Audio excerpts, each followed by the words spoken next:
Hello friends, Friday book reading time. ಇವತ್ತು ನಾನು ತೋರಿಸ್ತಿರುವ ಪುಸ್ತಕ ಶಿವ ಟ್ರಯಾಲಜಿ ಅಂತ. ಅಮಿಶ್ ಒಬ್ಬ ಗುಜರಾತಿ ಬ್ಯಾಂಕರ್. ಅವರ ಕಲ್ಪನೆ ಅಂತಲೂ ಹೇಳ್ಬೋದು, ಇಲ್ಲ ಅನುಭವ ಅಂತಲೂ ಹೇಳ್ಬೋದು. ಬಿಕಾಸ್ ಅವರು ಸ್ಪಿರಿಚುವಲ್ ಆಗಿರೋದ್ರಿಂದ ಒಂದು ರೀತಿಯ ಅನುಭವ ಆಗಿದೆ ಅವ್ರಿಗೆ. ಯಾವ ವಿಷಯ ಅಂದರೆ, ಇದು ಶಿವ ಟ್ರಯಾಲಜಿ ಮೈ ಡಿಯರ್ ಫ್ರೆಂಡ್ಸ್. ಇದು ಬಂದು ಕಾಲ್ಪನಿಕ ಅಂತ ತಿಳ್ಕೊಂಡ್ರೆ ಕಾಲ್ಪನಿಕ, ಬಟ್ ಇದನ್ನು ನಾನು ಓದ್ತಾ ಇದ್ರೆ ನನಗೆ ಇದು ನಿಜಾನ ಅಂತ ಅನಿಸ್ಬಿಡ್ತು. ಒಂದು ವೇಳೆ ಶಿವ ಈ ಭೂಮಿ ಮೇಲೆ ಓಡಾಡಿದರೆ ಅವನು ಎಲ್ಲಿಂದ ಬಂದ, ಹೇಗಿದ್ದ, ಹೇಗೆ ಜೀವನ ಮಾಡಿರಬಹುದು, ಅವನು ಯಾವ ರೀತಿಯ ಫಿಸಿಕಲ್ ಬಾಡಿ ಇರಬಹುದು, ಹಾಗೆಯೇ ಹೇಗೆ ಅವನು ಜನಗಳ ಜೊತೆಲಿ ಸಂಪರ್ಕ ಮಾಡಿದ, ಹೇಗೆ ಆಗಿನ ರಾಜನಿಗೆ ಅವನ ಪರಿಚಯ ಆಯಿತು ಅನ್ನುವ ವಿಷಯ ಎಲ್ಲ ಈ ಬುಕ್ನಲ್ಲಿ ತುಂಬ ಬ್ಯೂಟಿಫುಲ್ ಆಗಿದೆ ಫ್ರೆಂಡ್ಸ್. ನನಗೆ ತುಂಬ ತುಂಬ ಇಷ್ಟವಾದ ಪುಸ್ತಕ ಇದು. ಶಿವ ಟ್ರಯಾಲಜಿ ಅಂದರೆ 3 ಪುಸ್ತಕಗಳಿದೆ. ಇದು ಮೊದಲನೇದು ಮೆಲುಹಾ ಅಂತ. ಸೊ ಇಮ್ಮಾರ್ಟಲ್ಸ್ ಆಫ್ ಮೆಲುಹಾ ಅನ್ನುವ ಒಂದು ಪ್ರದೇಶದಿಂದ ಬಂದವನು, ಇಮ್ಮಾರ್ಟಲ್, ಸಾವಿಲ್ಲದವನು ಅಂತ. ಇದು ಒಂದು ಪುಸ್ತಕ. ಆದರೆ ಇದನ್ನು ಎರಡನೇ ಟ್ರಯಾಲಜಿನಲ್ಲಿ ಎರಡನೇ ಪುಸ್ತಕ ಬಂದು ನಾಗಾಸ್. ಸೊ ಕಂಟಿನ್ಯೂಷನ್ ಇದೆ ಫ್ರೆಂಡ್ಸ್. ಇದು story the secrets of Nagas ಅಂತ.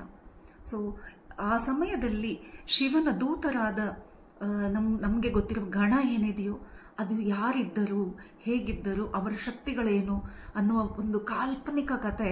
ಆದರೆ ಎಷ್ಟು ಸತ್ಯ ಅನಿಸುತ್ತೆ ಅಂದರೆ, ನಿಜವಾಗ್ಲೂ ಶಿವನ ಬಗ್ಗೆ ನಾವು ಯಾವತ್ತೂ ಯೋಚನೆ ಮಾಡದ, ಕಲ್ಪನೆ ಮಾಡದ ರೀತಿಯಲ್ಲಿ ಹೇಳಲಾಗಿದೆ. ನನಗೆ ತುಂಬ ಇಷ್ಟ. ಸೊ ಹೀಗಾಗಿ ನಿಮ್ಮೆಲ್ಲರಿಗೂ ಪರಿಚಯಿಸ್ತಾ ಇದ್ದೀನಿ. ಖಂಡಿತವಾಗ್ಲೂ ಈ ಪುಸ್ತಕ ಓದಿ. ಇದು 3ನೆಯ ಪುಸ್ತಕ, the oath of the ವಾಯುಪುತ್ರಾಸ್.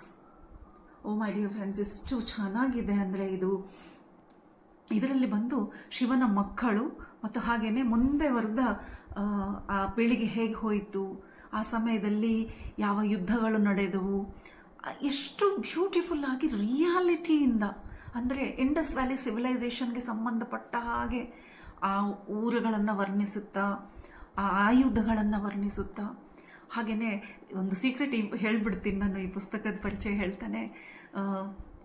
Ganesha ಅನ್ನುವ ಒಂದು ತಲೆ, ಆ ಆನೆಯ ತಲೆಯ ಮಗು ಹುಟ್ಟಬೇಕಂದ್ರೆ ಆ ಥರದ್ದು ಏನು ನಡೆದಿತ್ತು, ಮೈಥಾಲಜಿದಲ್ಲಿ ಕತೆ ಒಂಥರ ಆಗಿದ್ದರೆ, ಅದು ಒಂದು ವೇಳೆ ನಿಜವಾದದ್ದೇ ಆಗಿದ್ದರೆ ಅದು ಹೇಗಿರುತ್ತೆ ಅನ್ನೋದು ಈ ಪುಸ್ತಕಗಳಲ್ಲಿ ತುಂಬ ಚೆನ್ನಾಗಿ ಬರೆಯಲಾಗಿದೆ. ಅಮಿಶ್ ಅನ್ನೋರು ನನಗೆ ತುಂಬ ಇಷ್ಟ ಆಯಿತು ಈ 3 ಪುಸ್ತಕಗಳು ಫ್ರೆಂಡ್ಸ್. ಸೊ ಈ ಬುಕ್ಕನ್ನು ತುಂಬ ಜನ ಶೇರ್ ಮಾಡಿಕೊಂಡು ಓದಿದ್ದಾರೆ, ಎಲ್ರಿಗೂ ತುಂಬ ಇಷ್ಟ ಆಯಿತು. ನಿಮಗೂ ಈ ಪುಸ್ತಕ ಇಷ್ಟ ಆಗ್ಬೋದು ಅಂತ ಹೇಳ್ತಾ ಇವತ್ತಿನ ಈ ಪುಸ್ತಕದ ಪರಿಚಯವನ್ನು ನಿಮಗೆ ಕೊಡ್ತಾ ಇದ್ದೇನೆ. ದಯವಿಟ್ಟು ಡೈಲಿ ಡಿವೈನ್ ಧ್ಯಾನವನ್ನು, ಈ ಚಾನಲನ್ನು ಸಬ್ಸ್ಕ್ರೈಬ್ ಮಾಡಿ, ಶೇರ್ ಮಾಡಿ. ಪುಸ್ತಕಗಳ ಪರಿಚಯ ಎಲ್ಲರಿಗೂ ಆಗಬೇಕು. Books are best friends my dear friends.